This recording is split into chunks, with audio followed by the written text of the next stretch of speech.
Now there are quite a few ways to add beads to crochet. Some people use a tiny crochet hook, some use sewing thread, and others add beads after the project is finished.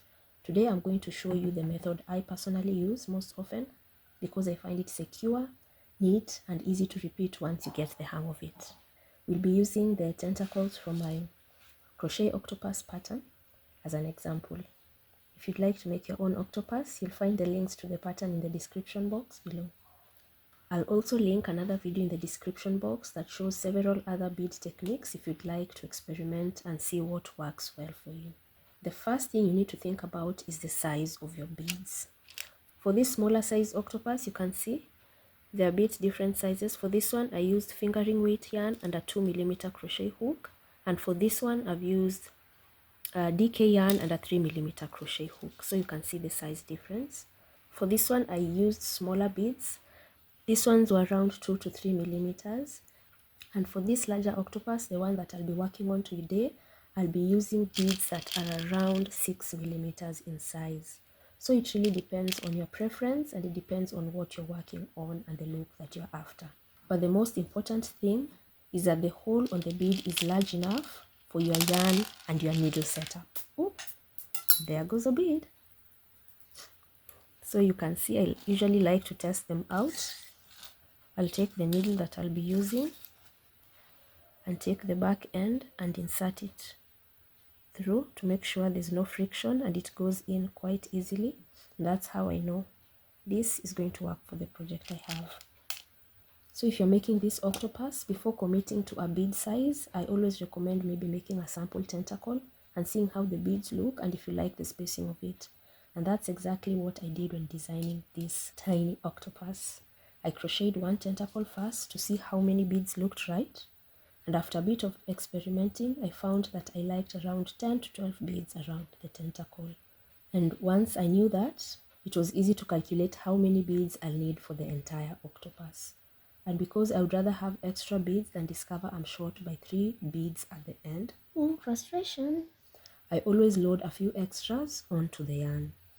Once you've decided how many beads you need, it's time to load them onto your yarn. And for this, you'll of course need your yarn. I'm using the same one I used for the octopus. And you'll need your beads and the needle that fits through the bead hole as I've shown you. So you're going to just thread that yarn. Then take your beads. Why do I keep losing beads? Surely I should have picked a better tray for this. There it goes. Found the hole. Oh, look at that. Twin beads. I think I'm going to leave this aside for my niece to play with. So you're going to take your bead, simply push them through.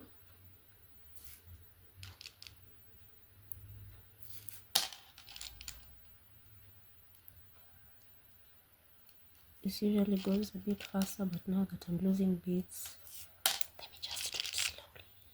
Ooh, another twin bead.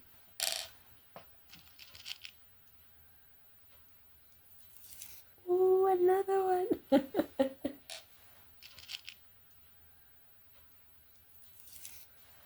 For the pattern itself, you're going to do this until you have a total of 88 beads strung up on your yarn. And now we have 90 beads. I decided to thread in 90 as opposed to 88 because I've told you better have extras than to have less. So once you thread them, you simply push them well down the strand of the yarn and out of your way, and this will allow you to crochet normally. Then whenever you need a bead, you'll simply slide one up to the yarn towards your hook. This is one of the reasons I like this method so much. I don't have to stop and add beads every few stitches. Everything is already prepared and ready to go.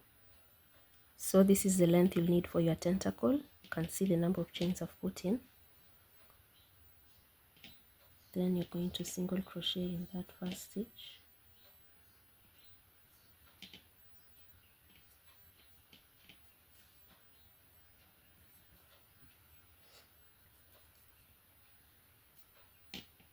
Then to add your bead, you're going to bring it a bit closer. Then you're going to work a HDC, but before you complete it, when you have 3 loops on your hook, you're going to bring your bead close and finish off the single crochet like that. Then you're going to proceed to the next one.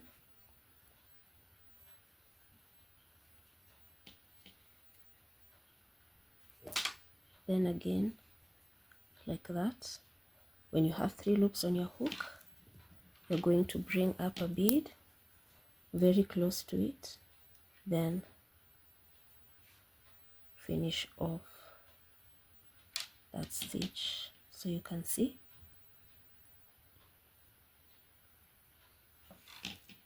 the exact placement of your beads will depend on the pattern you're using, but for this octopus, I like placing a plain stitch or a couple of plain stitches between the beads, and that spacing helps the suckers to stand out while still looking natural. You can also see from this one how they look, and it's really up to you. A very enthusiastic octopus might have a lot of suckers in a lot of different colors, and a more minimalist octopus might be a little less decorated. So again,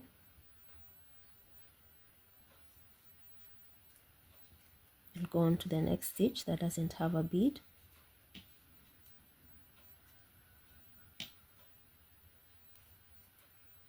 And the next one over here, you're going to bring in your bead, make sure it's there really snug. Then you're going to finish off your half double crochet like that. You see, the bead becomes neatly locked and part of the stitch, so you don't have to worry about it later whether it will come off or not. It's part of the stitch.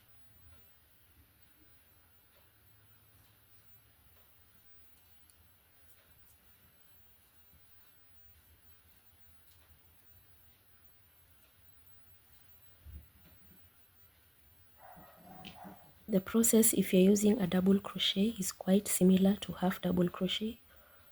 So what you'll do is, again, yarn over, insert your hook into the stitch, and when you have 3 loops on your hook, you bring in your bead, yarn over, and you yarn over. You finish the double crochet normally. So for both the half double crochet and for the double crochet, you're going to have to bring your bead in once you have 3 loops on your hook, and then finish off the stitch as you normally would. You can see how spaced they are. They are evenly spaced and quite close together. If this look doesn't work for you, you can space them however you see fit. That's why I recommend first, if you're using this pattern, to make 1 tentacle and just figure out the bead placing that would work best for you before committing to the entire 8. So for single crochet, if you want to insert a bead, when you have just 2 loops on your hook, you're going to bring up your bead and then finish off the stitch, and then continue on to the next stitches. Again, for single crochet, 2 loops on your hook, you bring up a bead,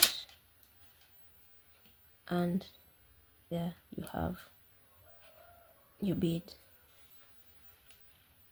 It's slightly different but similar to the half double crochet and the double crochet method, because for all of them, before working any other processes of completing the stitch itself, you're going to bring up your bead and then proceed as you would to complete that particular stitch.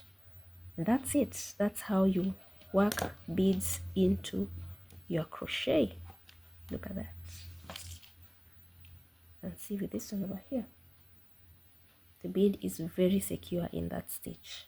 So a quick note about bead placement. You may notice that the bead naturally sits on one side of your work, and this is usually the wrong side with this method. It sits on the wrong side of your work. Often that's completely fine, especially with this, because the suckers are actually on the bottom side as you've seen them here on the octopus. There are techniques that can force the beads to sit specifically on the front of your work, and I'll link additional resources in the description box if you'd like to explore those methods. But for this crochet octopus, this simple approach works very well. That's how I use beads in crochet.